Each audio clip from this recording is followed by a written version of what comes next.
മക്വിറ്റീസിൻ്റെ millet honey കുക്കീസാണ് ഒന്ന് try ചെയ്യുന്നത്. അപ്പോൾ ഇതൊരു വെറൈറ്റി ആണ് തന്നെ എടുത്തു നോക്കിയതാണ്.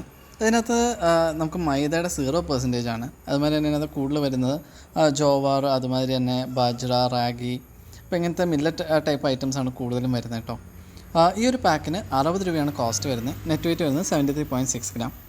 ഇതിൽ തീരെ വെയിറ്റ് ഇല്ല, അധികം ബിസ്ക്കറ്റുകൾ കാണില്ല, പക്ഷേ ഹെൽത്ത് വൈസ് വലിയ കുഴപ്പമില്ലാന്ന് തോന്നുന്നു.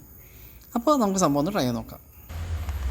അപ്പോൾ നമ്മുടെ ഇതിൻ്റെ ഉള്ള മെയിൻ പാക്കിനുള്ളിൽ ഒരു ഫോയിലാണ് ഐറ്റം വരുന്നത്. ഇവിടെ തന്നെ നമുക്ക് ഉള്ളിൽ ചെറിയ വേറൊരു പ്ലാസ്റ്റിക് കവറിൽ നമുക്ക് സെഗ്രിഗേറ്റ് ചെയ്ത് വെച്ചേക്കെന്ന് മനസ്സിലാക്കാം. ഇതാണ്. അപ്പോൾ ഇതാണ് കേട്ടോ നമ്മുടെ ഐറ്റം. അതിനകത്ത് എന്തോ ബദാമോ അത് നട്ട്സ് മാതിരിയുള്ള എന്തോ ഉണ്ട്. നമുക്ക് സംഭവം ഒന്ന് ടേസ്റ്റ് ചെയ്ത് നോക്കാം. ഇപ്പോൾ അത്യാവശ്യം കൂടുതലൊരു ഹണിയുടെ ഒരു സ്വീറ്റ്നെസ്സും അതുപോലെ തന്നെ നമ്മുടെ റാഗി മാതിരിയുള്ള ഐറ്റത്തിൻ്റെ അങ്ങനത്തെ ഒരു മില്ലറ്റ് ടൈപ്പ് ഐറ്റത്തിൻ്റെ ഒരു ഫ്ലേവറിങ്ങും എല്ലാം കൂടെ ചേർത്ത് നമുക്ക് കിട്ടുന്നുണ്ട്. ടേസ്റ്റ് വൈസ് എനിക്ക് പേഴ്സണലി അത്യാവശ്യം ഇഷ്ടമായിട്ടോ. എല്ലാവർക്കും ഇഷ്ടപ്പെടുമോ എന്നറിയില്ല, കാരണം ഒരു നോർമൽ ബിസ്ക്കറ്റിൻ്റെ ഒരു ഫീൽ അല്ല എന്ന് തരുന്നത്. അപ്പോൾ ഡെഫിനറ്റായിട്ടും നിങ്ങൾ കിട്ടുകയാണെങ്കിൽ ഒന്ന് ട്രൈ ചെയ്യുക. ചാനൽ ഇഷ്ടമെങ്കിൽ സബ്സ്ക്രൈബ് ചെയ്യുക.